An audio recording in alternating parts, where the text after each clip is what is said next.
Hi everyone! Welcome back to my channel where we learn English grammar in a fun and engaging way. Today, we're going to talk about two important parts of a sentence. Sentence. A sentence is made up of two main parts: the subject and the predicate.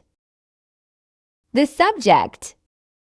The subject is the part of the sentence that tells us who or what the sentence is about. The predicate. The predicate, on the other hand, is the part of the sentence that tells us what the subject is doing or what is happening in the sentence. Let me show you an example. In this sentence, the cat is sleeping. The subject is the cat and the predicate is sleeping. The subject is telling us who the sentence is about, which is the cat. The predicate is telling us what the cat is doing, which is sleeping. Let's take a closer look at the subject. The subject.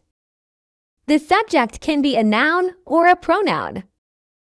In this example sentence, the cat is the subject. It's a noun. The subject can also be a group of words acting as a single noun, such as my best friend or the red car. Sometimes, a sentence can have more than one subject. We call this a compound subject. For example, John and Jane went to the store.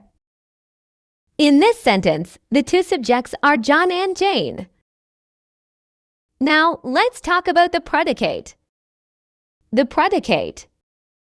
The predicate can be a verb or a verb phrase. In this example sentence, is sleeping is the predicate. It's a verb phrase. The predicate can also be a group of words that includes the verb and any objects or complements that follow it. Let me show you an example. In this sentence, the cat is chasing the mouse. The predicate is chasing the mouse. Is chasing is the verb phrase, and the mouse is the direct object.